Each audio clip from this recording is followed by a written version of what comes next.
Oi mundo, tudo bem com vocês? Hoje o nosso vídeo é totalmente diferente. Não vai ter nada técnico, o assunto nem mesmo é Python. Eu estou aqui hoje para contar para você a minha história, a minha jornada, o que me trouxe de um engenheiro de redes tradicional, focado em protocolo, em camada física, em infraestrutura de telecomunicações, para o que eu acredito hoje ser um dev de verdade. Lembra dessa polêmica? Então, se você gosta desse tipo de conteúdo, senta que lá vem história. Se liga, tudo começou lá pelos idos de 2004, 2005. No intervalo da faculdade, eu e alguns colegas de turma estávamos sentados com o professor discutindo algumas ideias do que cada um pretendia fazer para o futuro. O papo estava servindo mais ou menos como uma espécie de sessão de brainstorm interativo. Cada um falava o que tinha de ideia para fazer depois que saísse da faculdade e o resto da galera dava ali um feedback, dava uma ideia, um insight. A conversa foi indo até chegar na minha vez, quando eu disse algo que para mim, um moleque muito novo, sem nenhuma experiência profissional, acho que eu tinha acabado de começar o meu primeiro estágio, disse as seguintes palavras: eu gostaria de atuar com alguma coisa que envolvesse programação e redes. Após mais ou menos um segundo e meio de silêncio, metade da turma riu na minha cara. E o professor que estava ali com a gente colocou a mão no meu ombro e falou: cara, você está viajando. Ou você foca em software ou você foca em redes, mas as duas coisas são universos totalmente separados. Se você tentar fazer as duas ao mesmo tempo, você nunca vai ser uma referência e nunca vai ficar muito bom em nenhuma delas. E hoje, quase 20 anos depois desse ocorrido, cá estou eu na Europa realizando a vontade do moleque de 17 anos. Mas a bem da verdade, nem eu era um visionário e nem aquele professor era um idiota. Muito pelo contrário, ele era um profissional bem estabelecido e muito bem conhecido ali na região, dentro da área de infraestrutura. O que você tem que entender é que a automação de redes, a automação de infraestrutura, não era apenas uma realidade distante, era uma não realidade há 20 anos atrás. Então talvez aquelas gargalhadas até que foram justas dentro do contexto em que aconteceram. Eu realmente estava olhando para um cenário que de fato não existia e provavelmente dentro do nosso contexto ali, ninguém conseguiria imaginar que viria a existir nos próximos 10 anos. Mas muito bem, passado esse fato, eu me formei no curso de Tecnologia em Redes de Computadores e ainda no final do curso eu decidi iniciar uma segunda graduação em Engenharia Elétrica. Mas eu não cheguei a terminar essa segunda graduação. Quando eu estava lá pelo 7º período, um divisor de águas muito importante aconteceu na minha carreira. Havia um processo de trainee aberto por uma das grandes empresas de telecomunicações no Brasil e eu decidi me inscrever e ver o que dava. Aconteceu que, ao final do processo, eu acabei sendo um dos 20 e poucos selecionados entre mais de 3.000 candidatos inscritos. A proposta que a empresa tinha para o programa de trainee era bem interessante e vinha muito ao encontro dos meus interesses, que seria uma pegada um pouco mais técnica e menos executiva. E desde muito novo eu sempre me interessei muito mais pelos aspectos técnicos da carreira em tecnologia da informação do que necessariamente os de gerenciamento de projetos ou gerenciamento de pessoas. Então eu decidi aceitar essa oferta. Associado a isso também, tinha nessa oferta um salário muito mais interessante do que eu conseguia ganhar na época, então não havia sequer motivos para não aceitar. Mas tinha uma pegadinha. O cargo era no Rio de Janeiro, e eu tive que dar tchau para minha família e para meus amigos no Espírito Santo e me mudar para lá para dar sequência à minha carreira. Aqui eu vou acelerar um pouquinho a história e vou dizer que, apesar de não ter concluído a graduação em Engenharia Elétrica, eu dediquei muito tempo e uma boa quantidade de dinheiro em busca de conhecimento, de certificações, aprimorando o meu skill técnico. Não só isso, essa experiência profissional dentro dessa empresa foi extremamente importante para mim porque me colocou dentro de um ambiente corporativo onde eu pude ver ali de perto processos, pessoas, gerentes, diretores agindo na solução de problemas e pude inclusive participar na implementação de soluções de muitos problemas de alto impacto dentro do negócio da empresa. Isso para mim foi muito interessante e levou o meu patamar de soft e technical skills também para outro nível. No entanto, acabou que o cargo ele não cumpria com um dos meus principais anseios, que era esse anseio técnico, e muito do que eu fazia estava diretamente relacionado ao suporte à gestão. Eu meio que estava sendo preparado para ser o sucessor do meu gerente naquela época. E como eu disse, isso não era exatamente o que eu queria realmente me aproximar cada vez mais das questões técnicas da minha carreira. Ao mesmo tempo, enquanto isso acontecia, eu acabei sendo contactado por um recrutador de um grande fornecedor que até hoje, se não me engano, ainda é o maior player dentro do mercado de fornecimento de equipamentos e soluções de redes de computadores e telecomunicações. A entrevista foi até bastante intensa, teve algumas fases e eu acabei recebendo uma oferta para me tornar um consultor dentro desse fornecedor. Eu lembro até hoje que a conversa que eu tive com o meu gerente da empresa onde eu trabalhava foi de que aquilo seria um movimento extremamente errado porque eu era o sucessor natural dele, e ao fazer isso, eu perderia essa chance. Eu agradeci as palavras, mas mesmo assim, pedi mesmo demissão e dei o próximo passo na carreira que eu acreditava ser realmente o melhor para mim naquele momento. E de fato foi. Essa próxima experiência foi o segundo grande divisor de águas dentro da minha história. Agora eu não estava mais trabalhando apenas em uma empresa nacional, eu estava realmente numa multinacional. 50% ou mais do meu dia era lidando com pessoas de diferentes países, sempre me comunicando em inglês, seja em texto, seja em ligações, em vídeos, e por causa disso, mais uma vez, todas as minhas skills tiveram que subir um patamar a mais, inclusive e principalmente as questões técnicas, porque eu realmente fazia parte de um time de consultores ultra especializado em soluções de tecnologia, né, de redes de computadores que aquela empresa oferecia para o mercado. Legal, até esse ponto da minha carreira eu já estava aí então com muitos anos de uma trajetória relativamente sólida dentro do mercado e até satisfatória, apesar de que não exatamente 100% feliz, mas ainda assim muito satisfeito com o que eu já tinha conquistado até o momento. Mas é importante dizer que até esse ponto zero a ver com software. Praticamente nada do que eu fazia no meu dia a dia tinha qualquer ligação com código. Eventualmente, uma outra tarefa do meu dia a dia eu até tentava assim automatizar usando certas linguagens como TCL ou VBA, mas enfim, não passava disso. Nem de longe era realmente soluções de software comerciais para colocar em produção, para ser usado em larga escala. Mais alguns anos se passaram, minha carreira já estava bem sólida dentro do mercado de infraestrutura de redes, e aí um belo dia, antes das 8 da manhã, eu já estava preparado para pegar um voo rumo a São Paulo, no aeroporto de Santos Dumont, no Rio de Janeiro, quando o meu telefone toca. Ao ver aquilo, eu fiquei um pouco desanimado, porque eu já estava numa época que estava trabalhando e me estressando um pouco demais, mais do que eu gostaria dentro da minha função, e o que me veio à cabeça naquele manhã foi, poxa, nem peguei o avião e o cliente já está ligando com alguma bucha para ser resolvida. Mas, para minha surpresa, na verdade a pessoa do outro lado já se apresentou falando em inglês e se colocando como um recrutador da Amazon Web Services. Ele disse que em poucos meses a empresa faria um processo seletivo ali no Brasil e que ele havia encontrado o meu perfil no LinkedIn e achava que eu me encaixava bem naquilo que a empresa procurava para o momento. E aí o cara usou um gatilho comigo que eu não sei se ele fez de propósito ou não, mas segundo ele, o que a empresa procurava era uma nova geração de engenheiros de rede que trabalhariam muito perto, né, contribuiriam muito com as questões de automação da infraestrutura de data centers global da Amazon. Isso aí me pegou, cara, vou confessar. Ele me convidou a participar então do processo seletivo e eu quase ri por um segundo, porque apesar de estar vindo aí numa trajetória ascendente dentro da minha carreira, vamos lá, eu não julgava estar dentro daqueles que são material para Big Tech. Eu não achava que eu estaria nesse nível. Mas eu resolvi adotar com esse convite o mesmo approach com tudo que eu já havia passado na minha carreira até então. O não era garantido, o sim uma possibilidade. Resolvi aceitar o convite, estudei o tanto que eu podia para essa entrevista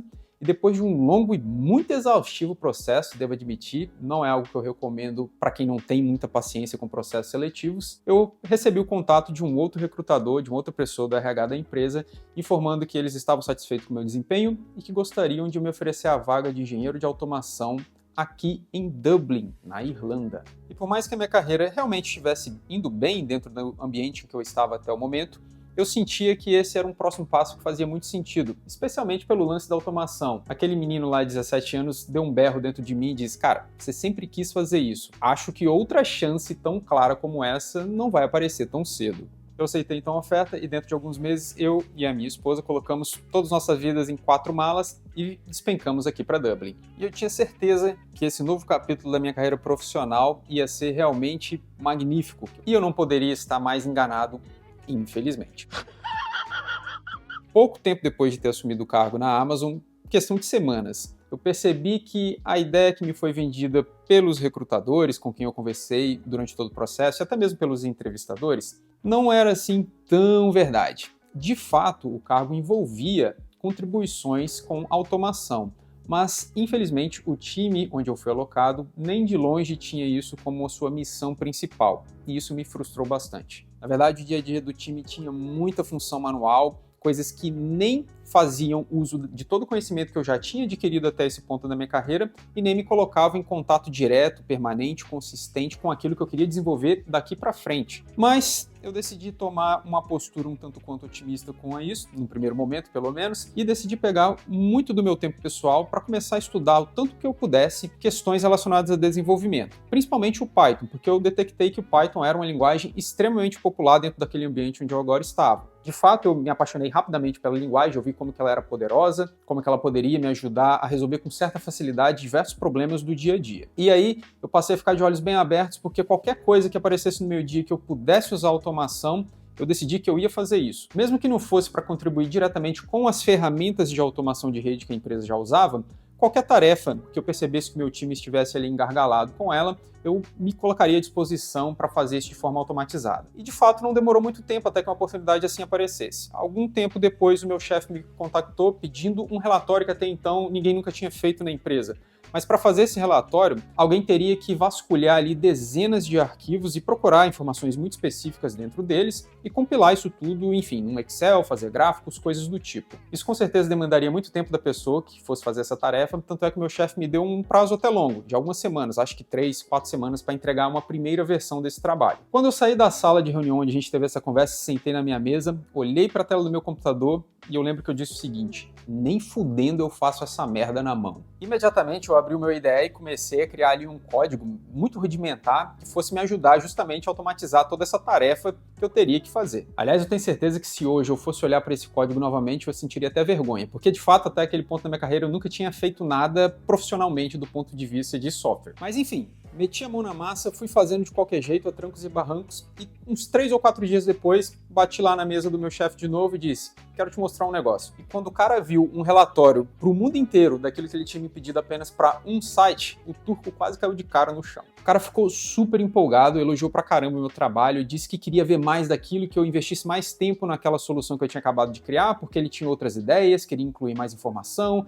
enviar aquilo através de e-mails automatizados, etc, etc. De fato, eu tive sim a oportunidade de trabalhar um pouco mais perto desse pequeno projeto que eu havia instanciado, e algum tempo depois a gente colocou isso para rodar dentro da empresa. E essa foi a primeira solução de software que eu criei e coloquei em produção na minha vida. Daqui para frente você pode pensar que foi a virada de chave, que a coisa deu uma guinada para cima e tudo começou a dar certo para mim dentro dessa nova carreira que eu queria desenvolver. Mas infelizmente não. Muito pouco tempo depois, a realidade brutal do time onde eu estava, que era muito trabalho, muita demanda, muito projeto de expansão de rede usando ferramentas em vez de desenvolver ferramentas, bateu forte na minha porta de novo. E eu tive que me afastar de toda e qualquer função de automação que eu já estava planejando e queria colocar para funcionar dentro do meu time. Novamente, isso me frustrou e me frustrou muito, ao ponto de que eu fiquei quase depressivo dentro daquele trabalho e tive que tomar uma decisão difícil. Eu decidi que eu iria sair da empresa porque eu não estava vendo ali oportunidades que me levassem pelo caminho que eu gostaria de seguir. Depois que eu tomei essa decisão, então, pelos próximos 3 anos eu passei por diversas empresas aqui no mercado local e essas experiências, infelizmente, também não tinham muito a ver com desenvolvimento de código. Mas isso no meu âmbito do trabalho formal, aquele de 9 às 6 da tarde. Porque no meu âmbito pessoal, há uns 2 anos eu já tinha começado um projeto junto a alguns amigos que foi também, mais uma vez, um divisor de água muito grande na minha carreira. Lá pelos idos de 2018, eu e minha esposa conhecemos um outro casal de brasileiros aqui na Irlanda, o Fred e a Thay, com quem a gente desenvolveu uma amizade muito legal e até hoje somos amigos próximos. E nesse tempo que eles estiveram aqui, o Fred acabou tendo uma ideia de negócio. E ele percebeu também uma outra coisa. Ele viu que nós 4 juntos reunimos habilidades que eram bem interessantes para o negócio em questão. Pela união dos nossos poderes, nós criamos a nossa primeira startup. Infelizmente, alguns anos depois, por questões diversas, inclusive uma certa pandemia global que aconteceu por aí, essa empreitada encontrou o seu fim amargo e, infelizmente, nós não entramos para a lista dos 40 antes dos 40 da Fortune. Acontece. Mesmo assim, todo mundo saiu dessa experiência muito rico, particularmente eu. Por quê? Eu entrei nessa brincadeira para ser o cara da infraestrutura, mas muito naturalmente isso evoluiu para ser o cara do DevOps, quem automatizaria essa infraestrutura e não apenas fazer o design e a configuração dela. E não só isso, pouco tempo depois, as demandas de desenvolvimento, que em teoria seriam cuidadas no primeiro momento apenas pelo Fred, já estavam muito grandes e nem ele mesmo conseguia dar conta sozinho. E eu coloquei a mão nisso aí também. E foi quando eu realmente me aproximei de uma forma consistente no meu dia a dia de desenvolvimento. Ao passo de que, já mais para o final da nossa experiência ali, eu já era o responsável por desenvolver microserviços muito essenciais para a plataforma que a gente tinha em mente. Tudo, é claro, usando Python, minha linguagem preferida. Nesse tempo também o Fred foi uma espécie de mentor para mim. Inclusive, Fred, um abraço, obrigado aí pela sua amizade e pela sua mentoria dentro de desenvolvimento. Você é um cara muito do bem, não à toa chegou onde chegou. E aí, mesmo com o final dessa nossa experiência, tudo isso que nós vivemos durante essa tentativa de empreender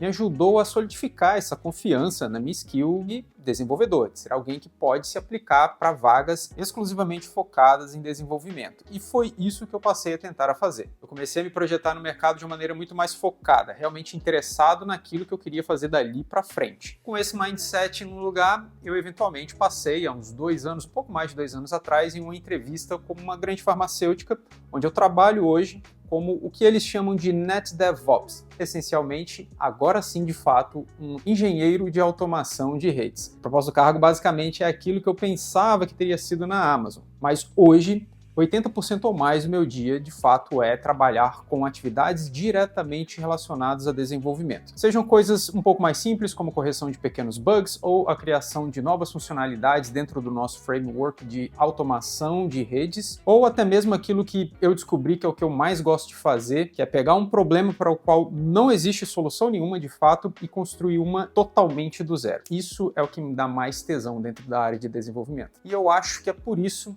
que esse canal existe hoje. Enquanto um engenheiro de redes tradicional, eu até era satisfeito, mas não sei, parece que faltava um grau de felicidade a mais dentro das minhas atividades profissionais do dia a dia.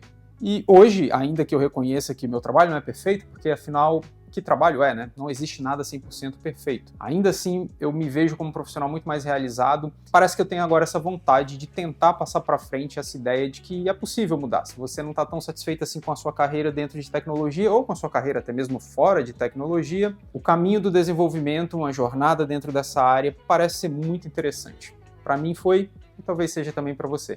É uma carreira bem maluca que às vezes parece ter desafios muito grandes, mas é muito gratificante. Na maioria das vezes, pelo menos. É isso aí, meu mundo. Esse foi o vídeo de hoje. Obrigado por ter ficado até aqui. Eu espero que você tenha gostado da minha história. Deixo aqui o convite para você compartilhar a sua aqui embaixo também. Como foi o seu caminho? Ou, de repente, se você ainda está nesse trajeto, qual a sua estratégia? Como que você está fazendo para migrar para a área de desenvolvimento? Na esperança de ajudar você, que foi que eu criei esse canal. Inclusive, você pode achar aqui uma playlist completa com muitos vídeos para desenvolvedores que estão ainda no começo da jornada com Python. Para mim, vai ser uma honra se eu puder contribuir com a sua caminhada, então dá um clique lá, assiste, vê se eu consigo contribuir com você. No mais, você já sabe, clique em gostei se esse vídeo te ajudou, comece a seguir o canal se esse ainda não é o seu caso, e ativa o sininho também, para ficar ligado aqui em todas as atualizações. Pelo menos uma vez por semana tem vídeo aqui no canal, então eu te espero aqui na próxima semana. Falou, valeus e tchau!